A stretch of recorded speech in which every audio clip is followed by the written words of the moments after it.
frustration building is the key point, because like everyone, you come into the markets and you listen to podcasts, and there's so many great episodes. Everyone should listen to all of them.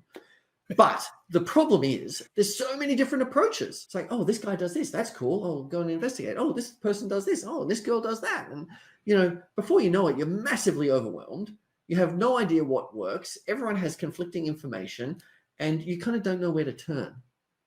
And I was at this point because I had tried fundamental analysis. I'd tried buying, new companies with new and emerging products that were just kind of exploding onto the market. I'd tried using analyst kind of recommendations and broker reports. I'd tried looking at charts and drawing trend lines and support and resistance. And I tried indicators, and I tried tip sheets, and I'd like all of this stuff. Yeah. And it was all frustrating for different reasons. And that frustration was like a real challenge. Like, it's hard because I was like, I think there's something here, because I see lots of people making money, but I wasn't making money.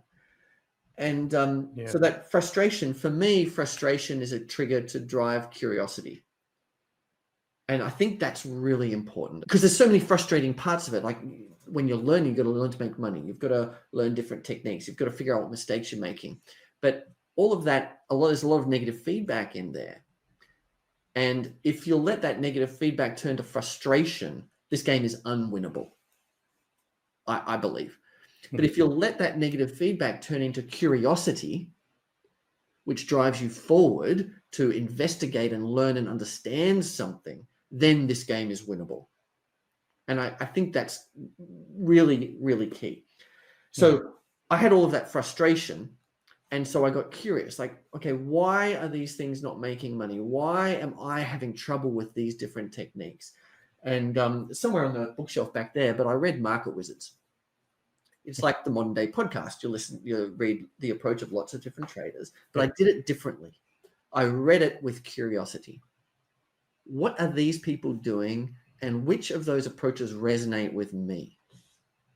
And I basically went through the book, and my original copy has got notes scribbled all over every single page. Love this, don't love that, can't understand this, wouldn't do that, don't have the skills to do that. That really kind of fascinates me, etc. And so I went through that book, and I basically just crossed out, no, not going to do that, not going to follow that approach, not going to follow that approach. That won't work for me. I can't do that. This is my approach. Systematic trend following was the approach. I was just like, for me, that's just perfect. Just made sense. I started investigating that because that resonated. I was fascinated by it. I was curious about it, and I just went deep on that strategy.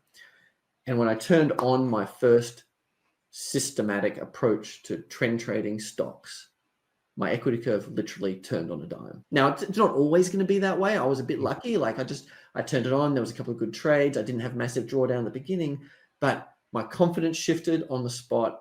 My equity shifted on the spot. It started moving in the right direction. All of a sudden, I was a trader.